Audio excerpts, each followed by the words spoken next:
Hey,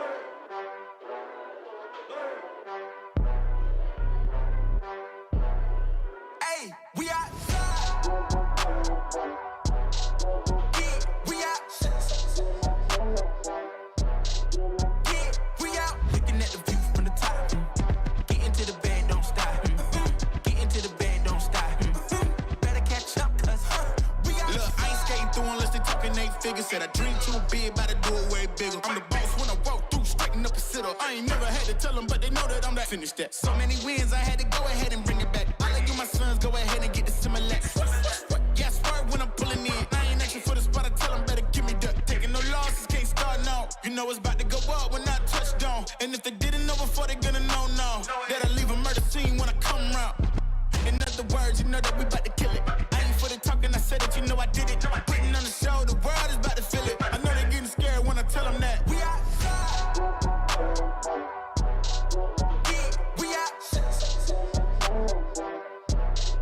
Yeah, we out. Looking at the view from the top. Get into the bed, don't stop. Get into the bed, don't stop. Better catch up, cause we outside. Playing with me, know you playing yourself. If I got a game, I'm gon' bet on myself. Got it on my own, never needed your help. When you see me at the top, know I did it myself. You know we outside till the lights come on. About to make it to the top, it won't take us long. You know I'm blacking out, but I'm in my zone. They take beat money when they call my phone. Whoa, don't need your money, just give me respect. Told you before this, you know I'm a threat. I ain't letting up, I got my foot on their neck. Yeah. In other words, you know that we about to kill it. I ain't for the talking, I said it, you know I did it. Putting on the show, the world is about to feel it. I know they getting scared when I tell them that. We outside. Yeah, we outside. Yeah, we out.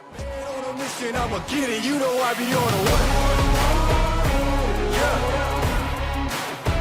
You know I be on the way. Man on a mission, I'ma get it, you know I be on the way. Yeah, it's all hard, ain't no fear here. You ain't giving this to all, you steer clear. Never beat, I've been down and I reappear. You got some money on the line, you better put it here. Rolling in and doing that work. Check priorities, I'm doing that first. Checks big and I'm sure that hurts, but it's checkmate, we ain't selling short, know the work. Ain't nowhere to hide, you ain't gotta see me come and keep me on your mind, cause I be on the way.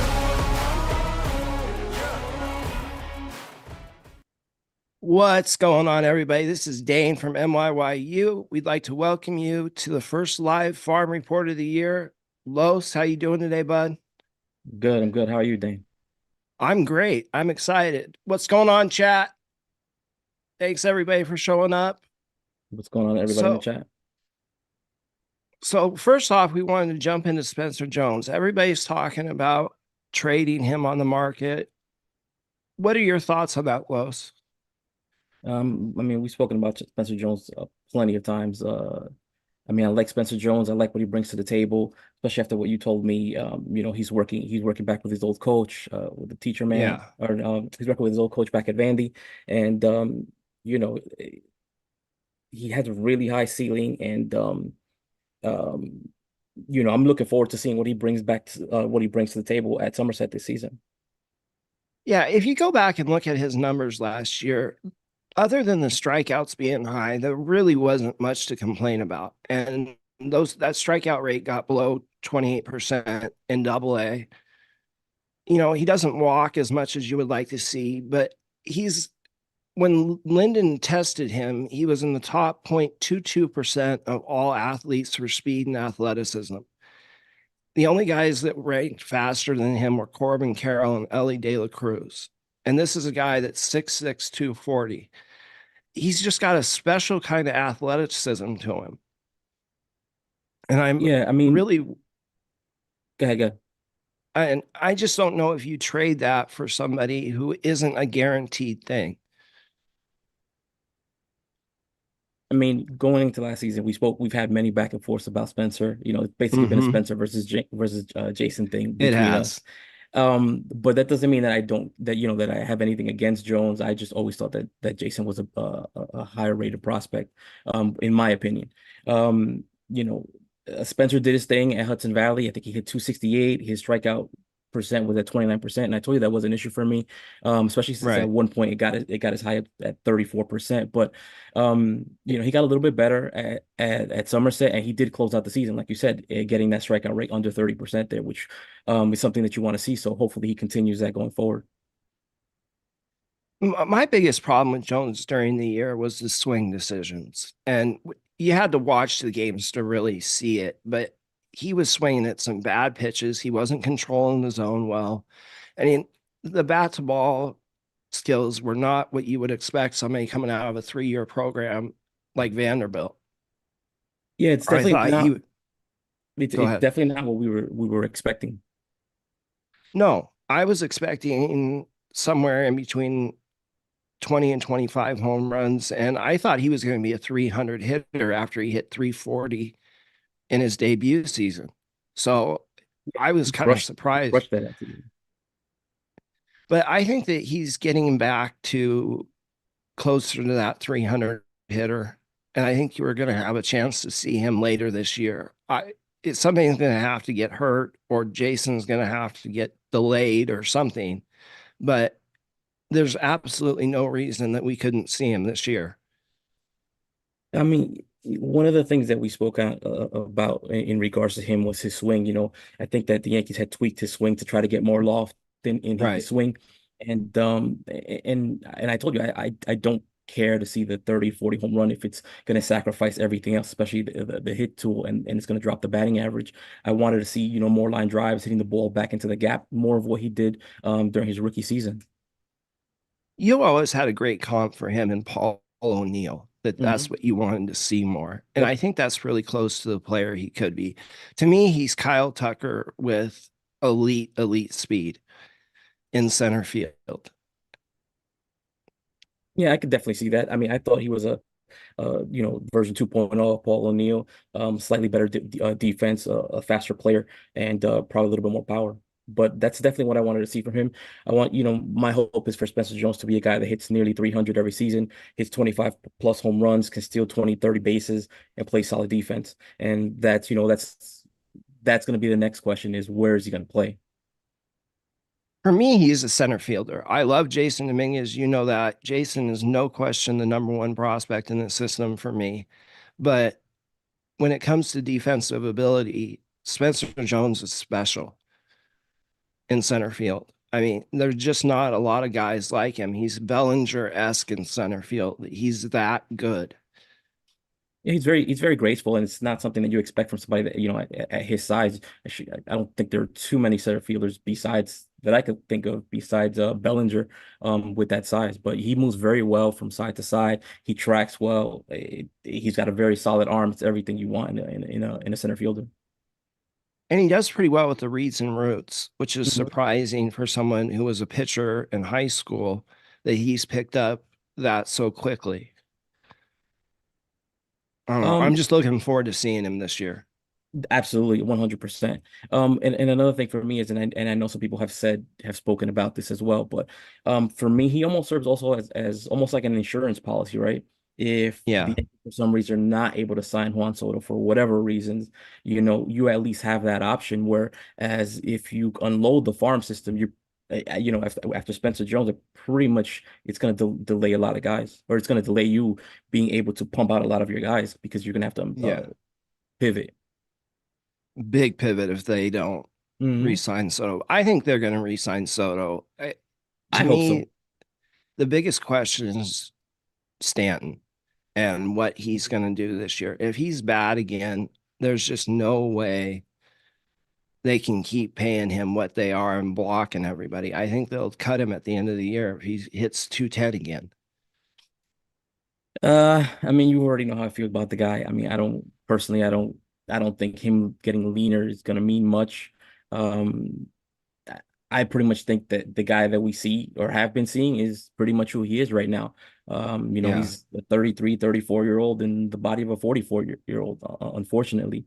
And you'd want for him to have had a longer peak through his prime, but that just Uh-huh. wasn't the case. I mean, for me, he's not even a guy that you can really count on because he misses about half the season on average. Yeah, he does. He's missed 40% of the games that he played or should have played as a Yankee. So it's really hard to Mhm. count on him, which is why it's nice to have a guy like Jones sitting in double, triple A, ready to come up if he needs to. Right. But And that's another thing I want to say. The fact that they did get Verdugo, that's first of all, that's an automatic improvement over what was out there in the outfield before. Um, but absolutely. but for me, it takes pressure off of him where he shouldn't be expected to perform in the second half or to make it to the big leagues by the second half. It gives him time to develop, take his time. There's no rush for him. Right. There really isn't. And you can let him completely develop this year. Hmm. And, Jason obviously should get the first shot when he gets back Right. because of what he's already done. Hmm. Uh, there's no argument in that for me. But when it comes to Spencer Jones, he's been mentioned in a lot of trades. Hmm. And like there's a comment in here, would you trade him for 2 years with Luis Arias? I'm gonna say no because as much as I want a leadoff hitter, I think that's eventually gonna be Jason. By the end of I the do year, that'll too. be Jason. Should be Jason. Should be Jason. And when it comes to giving up Spencer Jones, I'm not saying you can't trade him, but Hmm. if you trade him, it needs to be for a piece with control and somebody that is a finished product, not somebody we're hoping to improve, in my opinion. Yeah. Yeah, definitely agree with that. And that's my thing also, not just with Spencer Jones, it's also with Chase Hampton.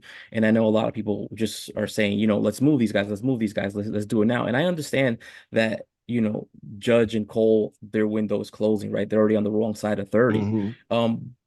But for me, I've always said is like I want to develop a core. I want to see a core of 6, 7, 8 players that we build around it, and the Yankees should be able to do this on the run, right? They should. That's why I had said that fifth spot in the rotation should have been left open for like a Will Warren or a Chase Hampton or even a beater. You want to at least be able to give these guys the opportunity to gain experience and continue their development, while it's not needed. Right. And you brought up a couple interesting names in Warren and Chase Hampton that we expect to factor in this year in the major leagues. Warren, obviously, a little before Hampton, Hmm. but Warren is a guy who pitched to what was a 0.96 ERA over his last 7 appearances in September. I I mean, think I think over his last game he was somewhere in the mid twos. I want to say like a 2.55 or something to that effect. But it was his last 5 games where he was under two. I think he was like around 1.6, 1.7 ERA. Those last 5 games he was just elite.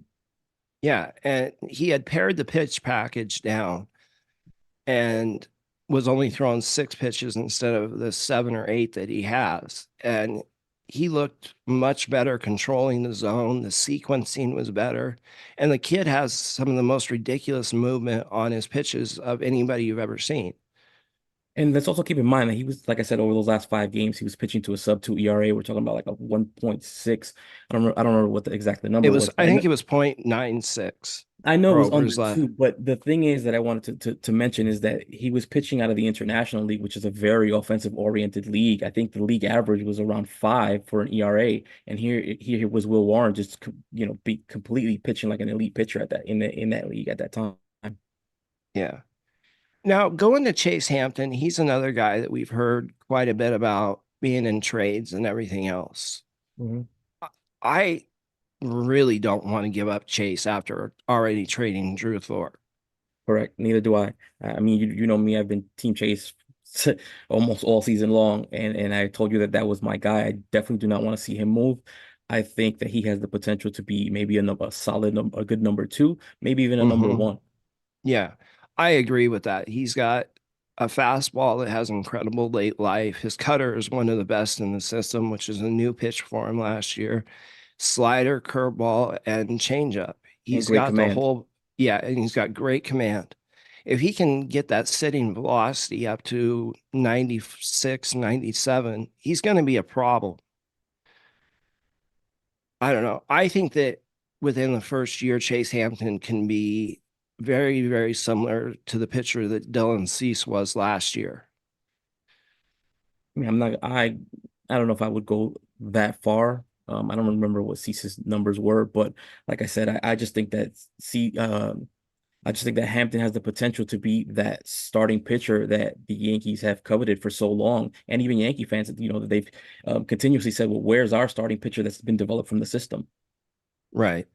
Well, they have traded 29 pitchers. They have traded or lost in the Rule 5 draft, 29 pitchers that were ranked in our top 30 over the last 3 years. Mhm. The only guy that they have kept is Will Warren, which is why I believe he'll get a shot. I mean, if he pitches well coming out of spring training, I don't see a reason why not. I think it'll just be a matter of getting him added onto the 40 man. Yeah. Now, jumping into our next prospect, he's a guy that you and I have both just agreed on, talked a lot about, that he's going to be the next big thing in the Yankee system, and Yeah. that's Roderick Arias. Hmm. For me, this kid is Francisco Lindor with better speed and more power and a better arm.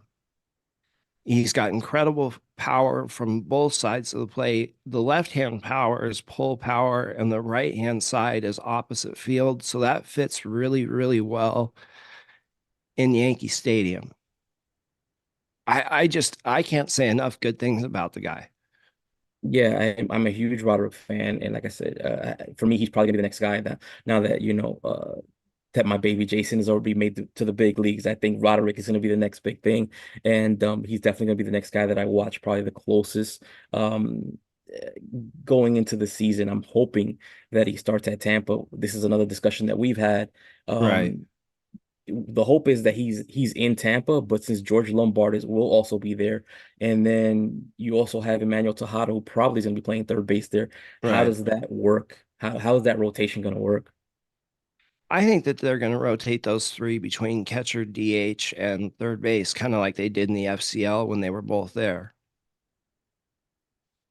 And, Um, and it's it's not, and let's not forget, it's not just them. There's also a bunch of other guys. You also have Connor Delgado there. You have Rock Rigios there as well.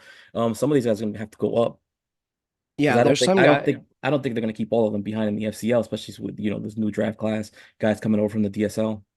No, they won't. They'll go up to Tampa. The guys, how many All Stars were there in the FCL? 7 for that were Yankees. 6, I think it was 6, I want to say. 6. Mhm. I think all those kids are going to be locked to go to the low A Tampa team to start the year. Yeah. Especially given, and I hate to say it, but the offense, the Tarpons offense was bad. It was bad. It It was was last bad. year. So so my hope is that all the FCL guys move up together and you know um and they change that and they change the Tarpons, because for the last, I want to say, the last 2 seasons, Tampa, that team within the organization has been the one that's always dragging. Hudson Valley's a playoff team, Somerset's a playoff team. I think even Scranton was also in the playoff hunt. So that's my hope for that team there. And also they're also gonna be having a new manager. Yeah. Do you have any idea who that new manager might be? I thought it would be Cooper, who managed the FCL team. He took them to the playoffs. But I'm not sure yet. I don't know if they're gonna bring somebody else. Fast Eddie, thank you for the super chat. I didn't see the message. It said retracted. If you throw in something, I will gladly read it. But back to Roderick Arias. One of the other things that stands out about him to me was the strikeouts and the walks that you saw him um, improve last year. He got the strikeout rate down to 22%, and the walk rate was up at 18%. It was He actually higher than that. already, The oh, it was walk higher than 18? Yeah, in his rookie season, he walked at that 20% rate, and last season he walked at a 20.8, so it slightly crept up. And the strikeouts was another thing that some people pointed to. I think he was striking out about a 33% clip at the DSL. This season he brought it down to about 22, I think, about 22. 22%. So we're talking about like an 11% dip in the strikeout rate, which is trending in the right direction. I As have I've always said, he's always, got great plate discipline. yeah, he does. He's already got the bat to ball skills and plate discipline that we saw kind of like Jason in the second half of last year, Hmm. where he, even when he wasn't hitting, he was walking. And Yes. Roderick has that same kind of profile in him where even if he's not making contact for some reason, he still can get on base with the walk. I Hmm. mean, I think he struck out two more times than he walked. If you have a close to a 1-to-1 Yeah, it was. strikeout to walk ratio when you are that young, that's a huge indicator on future success for me. Yeah, it was pretty much. It was pretty close to a 1-to-1, which is pretty tremendous, especially for what an 18-year-old. I think was at the time 18-year-old, 19. Yeah, Yeah. 18-year-old. The only thing that we can say about Roderick is that he's gotten hurt 2 years in a row, and they were freak injuries to his Yes. hands. One was being hit by a pitch, and the other was sliding, I think, or something like that. I don't know if it was sliding because I don't think the Yankees ever said exactly what it was. I just know it was the pinky. I think he broke his. Yeah. So that's why you didn't see a larger sample size from him. But I have zero concerns of him going to the next level and being successful. Yeah, I mean these were freak injuries, like you just said. I mean it wasn't. It's not like it's the same lingering or nagging injury for him. It's just unfortunate that it cost him half a season because I thought he was on pace to finish at Tampa. Yeah, I thought so as well. But they ended up sending Lombard, but that was after Arias was hurt. I think those two are going to be special talents. Hmm.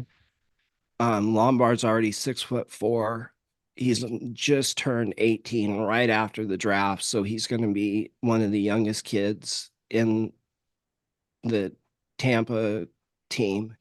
I mean, they've got some special talent down there. John Cruz is another guy who is Hmm. only 18 that people don't talk about enough. Hmm. You have John Cruz, well, you'd have John Cruz, you'd have Willie Montero as well, who was second in the FCL in batting average. He was the hits leader as well. Like you said, you'd have Kiner coming up, Emmanuel Tejada, Roderick Arias. I don't know what they're gonna do with the catching situation. I know the Yankees drafted Frick. I don't know if he's gonna start there or at Hudson Valley. And then there's a couple of pitchers coming up too. Henry Lalane, Carlos Yeah. Lagrange, Alan Facundo. Who is the kid that's coming back from Tommy John that might have the highest ceiling of them all? Angel Benitez. Angel Benitez. Yeah, that kid has got some impressive stuff as well, and he should be FCL Tampa this year as well, don't you think? Um, yeah, definitely at FCL. We should see him at FCL this season. Yeah. So, do you want to get into the IFA kids? Yeah, we can get to the IFAs. So, for the first kid, hey, can we have that on the screen, Pete? Well, for those who don't know, yesterday was International Signing Day, which is basically Yes. all the international free agents. You want to go The over? Yankees ended up signing Francisco Villario. He was a pipeline 15th ranked IFA prospect. Baseball America had him at 18th. He's a 17-year-old kid, 6'4", 208, lots of raw power, Yeah, and he's and that's got his calling card. special speed. I read that he was 6'4", 60s. I mean, he has a huge body. Hmm. The kid looks like he should be a corner outfielder, but they're saying he's can stick in center field. Yeah, he's currently a center fielder, but I think I told you at 6'4", 208. I mean, I don't know how much longer he could stay there, especially if he's still growing.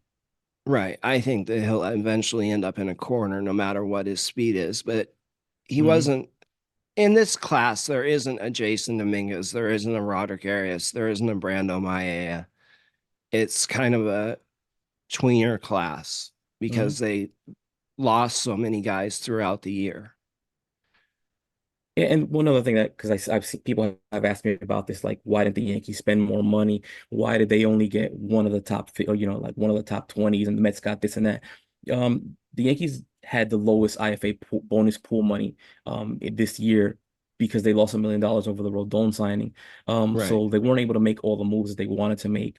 If you go back and look, they were actually linked to the number 8 guy, Davo de los Santos, who was number Yes. 8. I think the Twins gave him somewhere around $2 million. Right. They were also ranked to the number 28th prospect, which is Steven Martinez. He got 900K from the Orioles. And then I believe Abdul Feliz was also a player that they had or were linked to, and he ended up Yeah. going to the Pirates. I'm not sure exactly how much he ended up getting, but um, yeah, the Yankees did try to make some moves. I don't know why they ended up shedding the money. There was all this talk about the Sasaki potentially being posted. So, Right. I mean, I think you could speak to that better than I could, but that was one of the things that we had heard was that they may have been trying to shed money because Sasaki might be posted come end of the season. Right. And what we heard with Suzuki is that he does, in fact, have the Otani clause in his contract and that he plans to come over at the end of next year and sign before December 15th. And the Yankees were connected to three top kids. And just before the December 15th signing date, they dropped two of their commitments Mhm. late to clear up money. Now, if you look at the Dodgers class, they only signed one kid in the top 100. So Mhm. they still have a ton of money to spend. I don't think there's any chance that the Yankees have a shot at getting Suzuki. Do you? Well, especially since we were also told that, Sasaki was going wherever Yamamoto was going because they wanted to play together. So, Right. I mean, it wouldn't, I don't think it would even matter in this case, how much IFA bonus pool money the Yankees had left over. It seems like it's already preordained. Yeah. So now we want to open up the floor and answer some of your guys' questions. We don't do these live very often, and we'd love to have some questions from you guys and answer anything that you guys have. So send them our way. But San Diego took Leonardo DeVries, I believe, the shortstop. yeah, Yeah, he was the number one pick in the IFA draft or free agency. yeah. And then the Braves had a kid that they signed for 6 million. He ended up getting 5 million from I think 5.1 million, which was Jose Perdomo. Yeah, I couldn't believe that they got that much. Philo, yeah, that's right. Mhm. William Suzuki, yeah, you're right. No sense in talking about it. He's a Dodger. What three prospects do you think have the potential to be future Hall of Famers? It's Uh, way too soon for that. way too soon for that. I would say that Spencer Jones, Roderick Arias, Lalane, and George Lombard have that kind of talent, I'm not but even going they're there. yeah, I I don't. think that guys like Jason, Oh, Chase, Jason, and yeah, well, I was gonna say they could be decade-long franchise pieces for the Yankees, but I dare not venture out to say, hey, this guy's gonna be a Hall of Famer. yeah. Um, JC between analytics and shortstop and what in next class who sticks at shortstop. If you're talking about this current class, they all classify as shortstops and center fielders, and then they get moved later. We really don't know who's going to end up where because they put those kids at the positions with the most position flexibility. For save situation, the number one international signing was Leonardo DeVries, and he went to San Diego. The Yankees were Jonathan, not going to get them. The other thing is you have to understand that a lot of these IFAs, they're relationships that are formed, 2, 3 years out. It's not something that right. happens from year to year. These are relationships that are formed well in advance. Yeah. For Jonathan, I very much do like the Francisco Valori signing. As we talked about, center fielder, big body, probably ends up in a corner, has big, big power. It's a good signing for what they paid. Um, there's some video of him right there, and you can see the power in that swing. I mean, the kid's just getting ready to turn 17, and that's a full-size human's body. I mean, he's a big kid. William, we don't know when they'll debut. I think Roderick could debut early before he's 21. Same thing with Lombard. Lalane could shoot straight through the system with his ceiling that he has, his control, all that. Los, do you want to talk I about mean, next year's? as far as what William was asking about, do you think any of these international guys could debut at a young age? You just had Jason debut. Right, at 20. Yeah, they are making these kids in a lab. That's what they do with pitchers is they take them to the gas stations, what they call their pitching factory, and there's more cameras and everything in there that teach pitch shape and optimize pitch movement. It's crazy down there. Well, I think Alani has the highest ceiling of any of our pitching prospects in the system. Huge Lonnie fan right here. Huge Yeah. fan. Yeah, we both are huge Alani fan. Who will be Carl Jackson Holiday probably will be the best rookie in the major leagues this year. Um, He's pretty special. One thing I wanted to bring up about this class that Baseball America has already put out a small blurb regarding Dexter Peralta, which was a shortstop, switch hitting shortstops the Yankees signed, and Uh-huh. their uh, the piece was basically saying that he could be a breakout candidate. So that's one guy to definitely look out for, and that's Dexter Peralta. Like I said, the switch hitting shortstop. Yeah, and that Baseball America blurb said that he's really exploded in his growth in the last year and how much he's developed. And they think Mhm. that we have a chance to have a breakout, which, to be fair, a lot of kids break out. Lalane was a $35,000 signing. Um, Brito and Vasquez were both signed for less than 30K. You see the Yankees turn those kind of players into successful major league trade chips, options, whatever you want to call them. Yeah, I But was gonna say regarding IFAs, I mean, Yankees are pretty new to the game, I want to say. They're pretty new to the game. They haven't really hit on the big IFA signings. no, Most of the IFAs that they have been able to turn out have been the lower prospect signings that, the Lagrange was a $10,000 signing. I think Randy Vasquez, I think, was $15,000. Brito was right, $30,000. They right. typically have more success in that area than they do with the big ticket guys. Yeah, the last big ticket guy that they had that really turned out was Gary Sanchez for 3.2 million. But Sandy, how are you doing? Alex Um, Acevedo.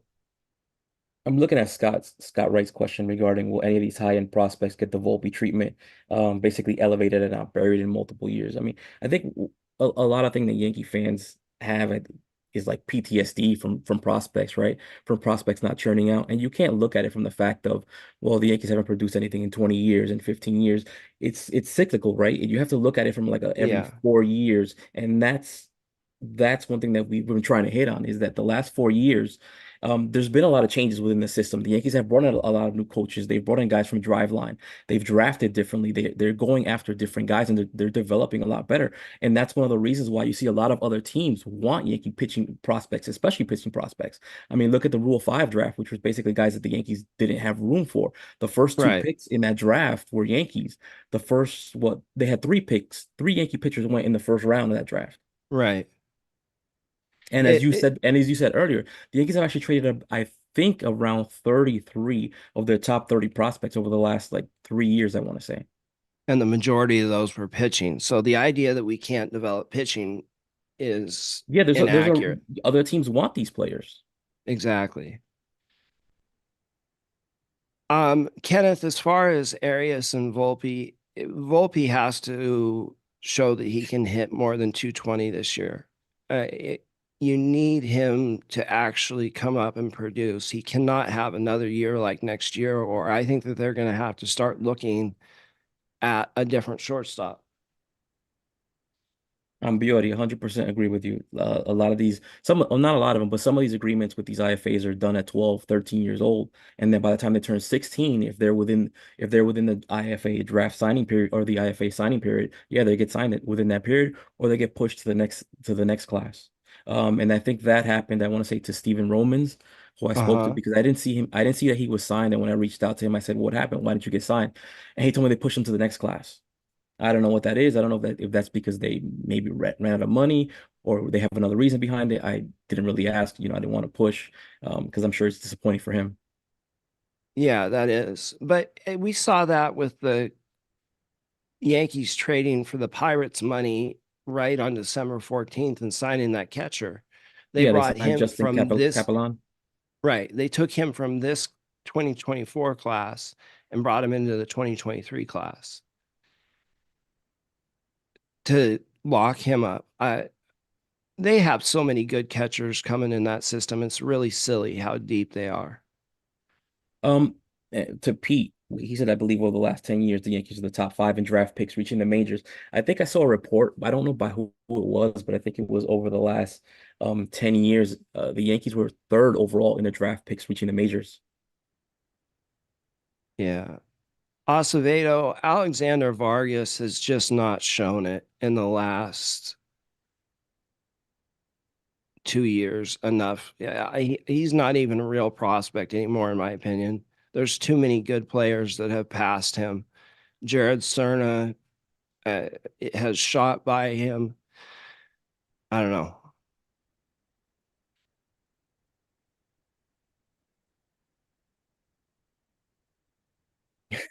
Well, The next what? Jay Buhner. Who will be the next Jay Buhner? The next Dunham's going to be the next Clint Frazier. Um, Dunham was a guy I was really, really high on, and going into last year, he went into AAA. I thought he would be up sometime last year, and he just never played well at AAA. So So, Dane, so if Augustine Ramirez is, if Austin Wells is legit, what happens to Augustine Ramirez? I think that he forms a tandem and they become the best offensive catcher tandem in baseball. I'm a huge Augustine fan. I'm a huge fan of his. Um, I don't know what would happen in that case. I mean, but these issues they typically tend to resolve themselves, right?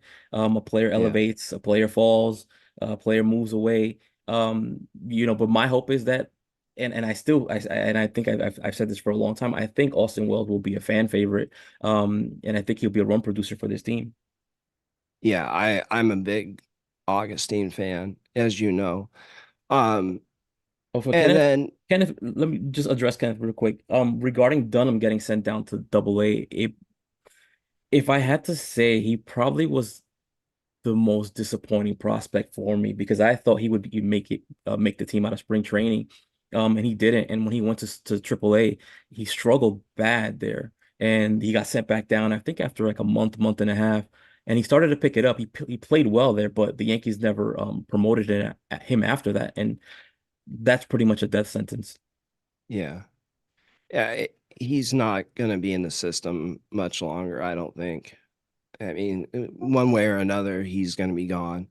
Um, they're talking about Austin Wells. I do not see Austin Wells going to first base at all. He works so well with pitchers, Mm-mm. and his defense is much better than people give him credit for.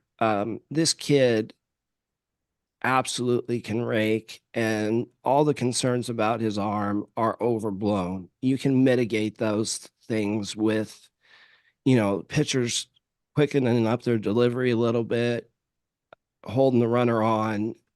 I just don't see any way Austin Wells goes to first base. He's too good. Well, he doesn't want to move to first base. He's repeatedly No, said that he wants to stick at catcher. He's asked the Yankees to give him leeway, and the Yankees have given him that leeway.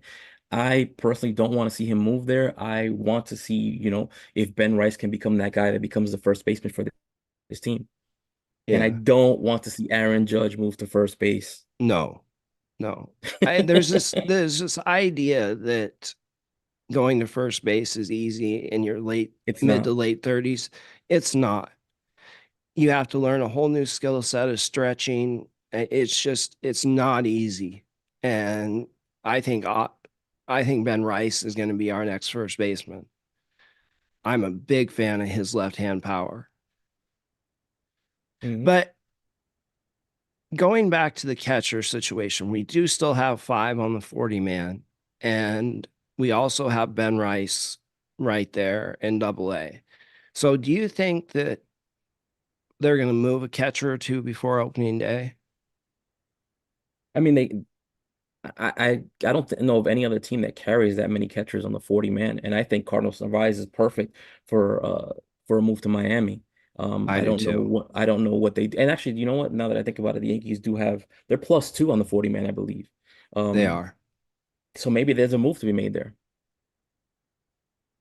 Yeah, I think that there is a move to be made there. I think that you could still see a Peraza and Narvaez go for an Edward Cabrera or something like that. Or maybe Pereira. I don't know. Brad, yes, and a lot of people keep well, I don't know if they're still doing it, but a lot of people are saying that that Spencer Jones is working with Aaron Judge's hitting coach. He's That's not. not true. It was an interview that Richard, I forget what his last name is. He did an interview and he said one of the Yankees prospects, and I guess for clicks. They made it seem like if it was Spencer Jones, but it was not. It's Ben Rice. Yeah, Ben Rice is the one that's been working with Teacher Man. There was a question about Jared Cerna Oh boy, and yeah, and who was the other one? Lombard. Um, two completely different. different, Yeah, they're different players. completely different kind of players. Cerna is a smaller guy at 5'7", but he packs a ton of power with 19 home runs, 28 doubles last year, 30 stolen bases. Kid hit 287. The kid is just off the charts. And then you have the exact opposite in Lombard, who is a big 6'4" kid who we really haven't seen much of Well, because he just got he himself hasn't played a lot of baseball. right. Because he was a catcher or a soccer player Hmm. growing up. And that was his number one focus until he got drafted. And regarding my boy Jared Serna, he just added left field to his arsenal. He's playing left field. He was playing left field down in Mexico, which, by the way, if you didn't know, he was the rookie of the year down in the Mexican Winter League. And he's hitting over 300. I think at one point he was in the top 5 in hitting. He's still hitting well over 300. He's got about 6 home runs. I don't remember how many RBIs, but he's playing tremendous down there. Very good defense. If you haven't gotten a chance to see it, the I think I forgot the Jalisco team. They continuously post his highlight reels. It's almost a nightly thing with him. Yeah. Um, Murakami is, I don't see him going to the Dodgers because they have Freeman locked up. He might be the one guy from Japan that we have a legit chance at, but he's got to show more this year than he did last year. He gained a bunch of weight. He was basically sent down to their version of AAA to come up. He didn't put up the numbers he did in 2022. So we've got to see what he does before we get too excited about Murakami, but we'll see. We Reg have a super chat from Victor Epic Warrior. The Mhm. Yankees are so good at drafting internationally, but not in the States. Dominguez is better than Arias and Spencer Jones. I So hope. hold on. First of all, it's not a draft. They're free agents, so you can sign Right. whoever you want, and they can sign with whoever you want. And that's what I think is one of the advantages that the Yankees have is that it's not a draft. And Right. They have if we're so in the much. draft, the Yankees in the draft always draft towards the bottom, and that's why they're never able to get the big ticket pitcher or star player. They always have to find someone a diamond in the rough. Um, so that's why there's a difference there. Right. But if you look at this draft strategy the Yankees have gone to the last few years, picking college hitters for the most part in the first round and then drafting pitching, they've actually done really, really well in those later rounds with guys like Will Warren, Chase Hampton, Ken Waldichuk, Hayden Wesniewski, Ben Rice was a late round pick. They've done really, really well in those later rounds. And they know how to develop pitching as well as anybody in baseball now. Baseball America had a thing out where they were top 3 in pitching development. And that's basically all going over the last I would say 4 years since they hired 5. Sam Breen from Driveline. Their strategy towards drafting pitcher has been completely different, and that's why you see so many, so many pitchers that are highly ranked, so many prospects that are highly ranked. And like you just said, Will Warren, they got him in the eighth round. I think Chase Hampton was the same thing, 6, wasn't he? sixth round. Yeah. Richard Fitz was 5th or 6th round. I mean, they've done incredibly well with some of those later round picks. And one thing I really like about their draft strategy lately is they've been drafting bullpen guys that they are developing as bullpen guys.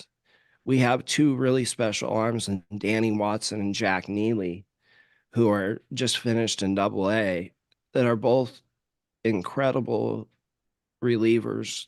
Watson's 6'8" and is a side armor that can get both left and right hand guys out. And Neely is a plus fastball guy that, I mean, there was that game last year where he struck out everybody he faced in 3 innings. Yeah, he came in and faced 7 batters. He struck all 7 out.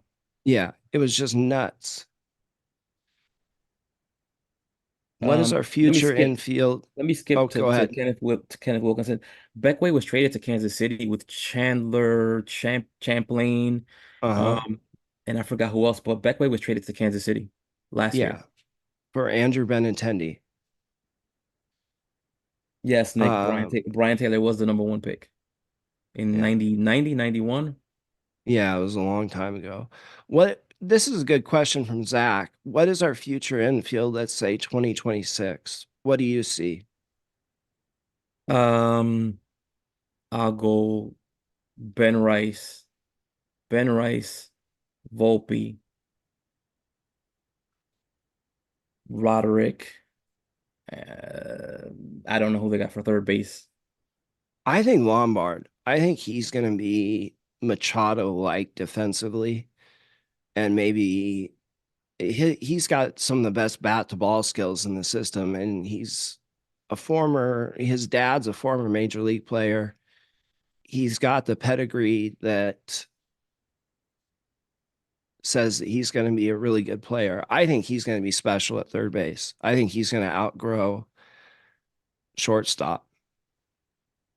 I mean, it's a good problem to have. Francis, what's up, buddy? Hey, what's up, Francis? Yeah, Kenneth Lombard for third. Luis Arias is an interesting situation. He's got 2 years left. I think that to get him, it's going to cost you Spencer Jones or Chase Hampton if you really want him. I mean, he's a guy that was in the running for the NL MVP last year. He was a modern day Tony Gwynn. They're not going to give the guy away. And they're certainly not going to take Gleyber Torres back, who's making more money than him and has less control. What is Let me address Macho real quick. Macho, I'm 100% agree with you regarding Jorge Posada. I thought what happened to Jorge Posada was a damn shame that he was one and done when he was arguably one of the 1 or 2 best catchers of his era. Damn shame what happened to him. Yeah. Did you see Pete's question about Peraza? Do you think he could break out this year? I would say it depends on DJ LeMahieu, right? It depends on his Yeah. health.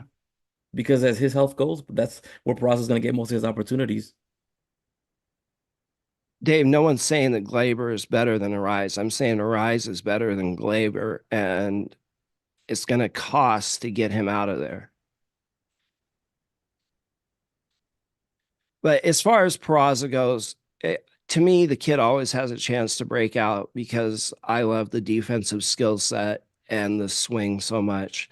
He's never going to hit for a whole lot of power, but he can hit for 270, 275, 15 home runs, and steal you a bunch of bases. I'm just not sure the Yankees are ever going to give him that chance. And for me, Peraza's value is as a shortstop.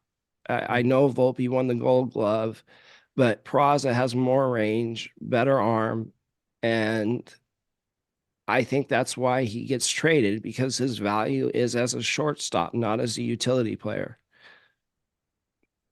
For me, it's just a damn shame with the Peraza situation.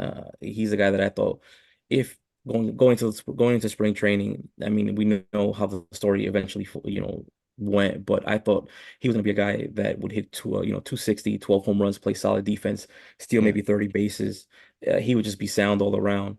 And that wasn't the case because, as we've seen from him in the past, he tends to be a slow starter, so it's just unfortunate.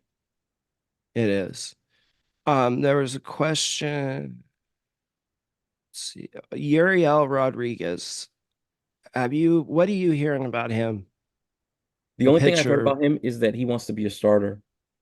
Yeah. See, for me, I would absolutely love the guy as a reliever. As a relief pitcher, he has a fastball that sits 97 to 100, and he's got just a Diaz brother like frisbee slider that he throws with 3,000 RPMs. It's a nasty pitch package as a reliever. As a starter, he adds a changeup and a curveball that he has no command or control of. So, it, if he wants to be a starter, I have zero interest in him. But as a reliever, Toronto I might. did. Toronto might. Right. William, what about Andres Chaparro? Andres Chaparro elected free agency, and he is now in the Arizona organization. Yes. Medina, what's up, buddy? Yeah, Roderick is going to be a stud. Praza is a pull happy hitter. He does not have that kind of power. He just doesn't. Yeah, Chaparro, they never gave him a chance, William. It was something that we talked about a lot last year. I had Hmm. really hoped that he was going to get a shot when Stanton went down because the guy had huge power, but they just never did, and he Yeah, left. that's when I thought that he should have got his shot because at that point the offense was sputtering. They needed something. They needed a spark, and he was playing really well at that time. I think in May, I want to say he hit over 300. Yeah, he had a really good May. Hmm. TC, what's up, buddy? I don't know that Arias moves to third base in the future because they still have, like I said, George Lombard, who fits the third base profile a little bit better. Arias is a little smaller at 6'1", 185. He's just not the big body that Lombard is. And regarding Luis Gil, I think we've Yeah, had discussions about him before. We thought he could have been somebody for the rotation, but my thing for him is that I'm expecting him to have an innings cap around 80. yeah. I would say around 80 innings. So I don't know how many starts you're going to be able to get from him if that's the case. Right. I was on board with him staying as a starter until you and I had that conversation. And Yeah. you're 100% right. He's not just going to walk into the rotation after spring training. So, Hmm. how many innings does he get? We know that he's added a cutter and he's changed the grip on his change up to a circle change instead of it was either a Vulcan or a straight change before. I really think that you're going to see something special from Luis Heel as a bullpen arm. I think he eventually ends up as a closer. Yeah, I think for off rip, he probably could be a back end piece of the bullpen, a guy who throws maybe 2 innings. But yeah, I think he's gonna have a really good season. That's my hope for him. I do too. Now, where do you see Clayton Beaters fitting in this year? I think he's probably gonna be coming out of the bullpen for the Yankees. I do. I think that as well. He has a chance to be a starter, Hmm. but that changeup to me just isn't good enough to as a third pitch. I think he's going to be a dominant middle relief arm that can go 2, 3 innings. Someone like the Johnny Brito role. Hmm. Michael Harvin, why not extend Gleyber Torres, or because Arias is coming, they won't? I don't. Um, Regarding Glaber, I just don't think that they see him as that kind of player that's 160, $170 million. I think that's just what it comes down to. They don't like the price tag for him. no, And he's we looking all for know something. he has those mental lapses where Yankee fans come out for him with the pitchforks and torches. Yeah. Um, yeah, he's just got to be better. Um, let's see. What did you think? Victor brings up an interesting question about Jackson, the kid from the Brewers that signed the major league deal before he Uriel? even, yeah. Mm-hmm. I think he Do you signed like think an that's a $80 million smart? deal. Yeah, he was in Double A when he signed it. Mm-hmm. Would you have done that with Jason Dominguez or something like that? Um, I think I've mentioned that kind of jokingly because um it's a double-edged sword, right? Because if it works out, if it works, it could work out in both favors, right? It gives the player security if let's say he turns into Rick Ankiel, right? Uh-huh. And for the team, if he plays out his 5 years, his arbitration years, and then it comes time to pay him, you could be looking at going from let's say $12 million a Jacob. season to $30 million a season now. It's a Yeah. risk. They are so I mean, deep wait, in middle. hold on, because look at the Braves now, because the Braves are in good position with Acuna. They did it with him, Oh yeah. and he's They very underpaid. yeah, they absolutely stole money from him basically, what they Yeah. paid him. Hmm. I just Glaber's in a contract year. I think that the Yankees are going for it. They have guys coming next year that can replace him in Vivas, Cerna, if Peraza's still There's around. a lot of middle infielders in the system. Right. What do you think about bringing back Gio Urshela as a utility guy? Then that means Peraza's gone, Yeah. and maybe Cabrera. Yeah. Um, I, I wouldn't be opposed to it.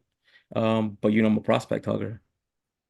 I like Yeah. Gio. I like Gio, and I thought it was a stupid move when they traded him. It didn't make any sense to me. They traded Gio because they wanted IKF. Yeah, they did. That's exactly why. And And they I freed up never, they freed up money so Minnesota could go out and sign Carlos Correa. That made so much sense. This is what I tell you many times is that the Yankees front office sometimes lacks the foresight. They're playing checkers and everybody else is playing chess. yeah, sometimes they are. Yes, we are the prospect huggers, Pete. We are. But that's what we're here to do is Hey, learn that's about that's ours. the that's the Stick Michaels blueprint, right? You Yes, it you is. form a young crop and you surround them with veterans. It worked. It did. Not just young Uh, players, like Li was saying the other day. yeah. Career 600 on base for, yeah, IKF. He was good when he was here, but there was no way he was worth the money to keep it around. I think IKF won his Uh, gold glove at third base, didn't he? he did. He won it at third base. But let's convert him to a shortstop. I think he was a third Right. baseman slash catcher. Yep. Victor, I really wanted them to look into Matt Olson, but it would have cost them um, Volpe. And the Yankees weren't going to do that. And the A's didn't value Volpe the same way the Yankees did. Rara, I have no problem trading prospects. You can trade all the Yeah, prospects you want, but there's certain guys. I think even Grayson told us that, right? That prospects serve two purposes, right? They either help your team or they can help your team through a trade. And that's a thing that a lot of people don't or fail to realize. Right. Sometimes the prospect's biggest value becomes as a trade piece. Yeah. I mean, look at Drew Thorpe.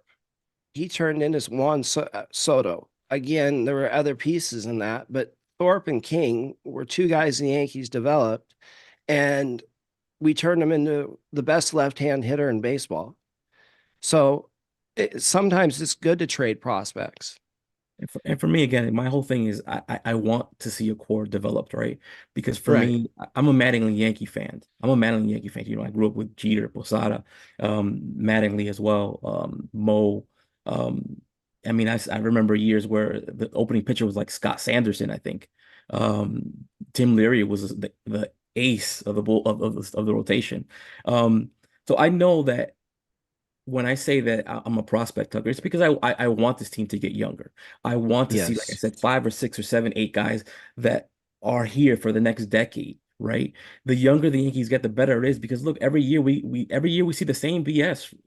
Stanton is hurt, this guy is hurt. All of these 30 plus guys are always hurt or continuously get hurt. And you don't really typically see that with the younger guys. I just it's almost like it's cyclical, right? It's cyclical because Yes. if you don't develop your own players every year, you need this guy or you need that guy. But when you had the core four plus Bernie, you didn't always need a guy. You wanted him, but you didn't need him, and that's the difference between those teams and these teams.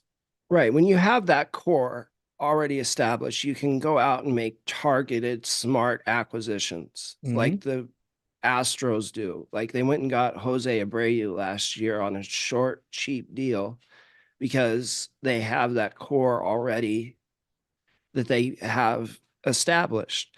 The Yankees need to do the same thing. And I think that you're going to see that with Judge, Dominguez, Soto, going forward. I think Austin Wells is going to be a huge part of this team in the next 10, 12 years. Ken, regarding I remember them. I remember Melito Perez, Pascual Perez. Those two guys were crazy. I think one of them died not too long ago. And Macho regarding Jimmy Key. I thought that was the turn of the franchise, right? Because up until that point, you didn't really have any free agents that really wanted to play for New York until Jimmy Key came along. Yeah. TC, as far as untouchables, Spencer Jones is not untouchable to me. I think in the right deal, I would trade him for the Corbin Burns if that deal was on the table. The guys that I would not trade are Arias, Lombard, and Lalane. Um, for me, my untouchables are Jason, Chase, and I like Lalane and Arias. Pete, the better offensive future, Wells or Volpe? I'm gonna go Wells Wells, 100%. because I like Volpe. I like Volpe, but I don't. I want to get rid of that uppercut swing already. I Right. need for that bat to drag through the zone a little bit more. I need him to hit a little flush, old school. Joe, just take the bat right through the zone. I need a higher OBP from him. I need him to be a terror on the bases. And if you're not making enough contact and you're not getting on bases, that speed is going to waste. And as I said, I think in one of our other sessions or episodes, if Volpe doesn't hit this season, I could see Yankee fans already talking about what's next. Yeah. And Michael, as far as who I think will be better between Jones or Roderick Arias, I take Arias in that situation all day, every day. And I like Spencer Jones, but Roderick Arias is special. Yeah, Volpe needs to have a bounce back season. He can't hit 220 again. I think that he needs to hit 260 so that he can get on base enough to use that speed. If he's not hitting 260, he's a bottom of the order hitter. For me, I think Volpe is probably going to sit around 240. Um, and as long as his on base is like 340, 350, But he and he's doesn't able, walk that much. yeah, yeah, this is true. This is true, but that's why I say if he bumps up the average a little bit more, uh, Right. he'll start being a little bit more selective. He'll be able to steal more bases, and he'll be a lot more valuable to this team. I don't need him hitting 25 home runs and trying to hit everything to right field. No, I don't need him. We're going to have guys like Wells, Rice, Jones, Dominguez, Soto, hopefully will have power. We need guys that get on base and can steal bases, can create scoring opportunities without having to hit the ball out of the park.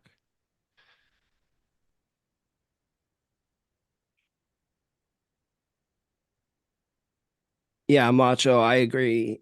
Um, Volpe needs to stop swinging for the fences and use his speed. Hmm. Contact and speed is what he should do.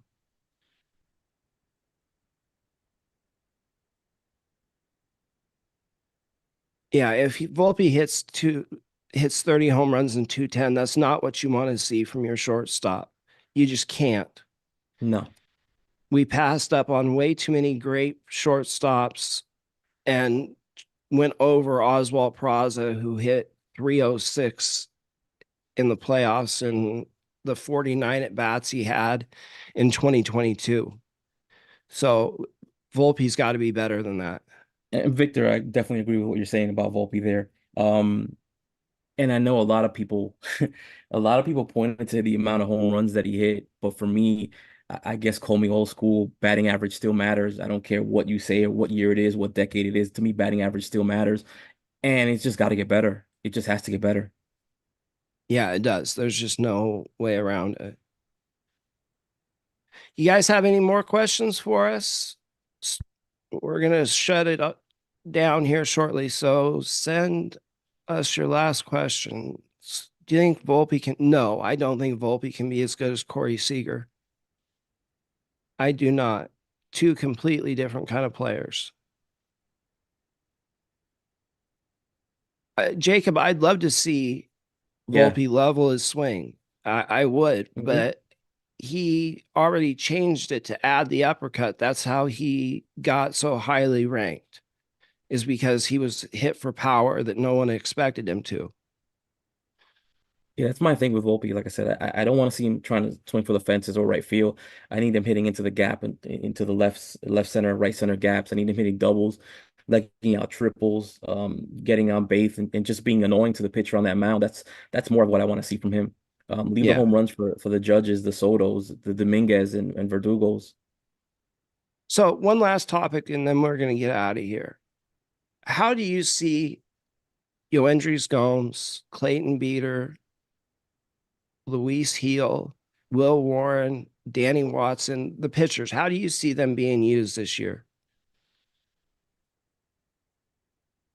Well, as of right now, there's only 3 of them on the 40-man, and that's right. Yoendrys Gomez, Clayton Beeter. It was just those 2 are on the 40-man. Right. So they're probably the first ones up. Unless Will Warren shows them something that just tells them, hey, we need to get him up. We need him to fill Michael King's old role or Clark Schmidt's old role. Yeah. Yes, Pete. Guys, we will be here lots to answer many questions throughout the year. This is just the first one. So thank you guys, everybody, for coming. You check out Carlos at Yankees Farm across all platforms. I just do Twitter, DMH0726.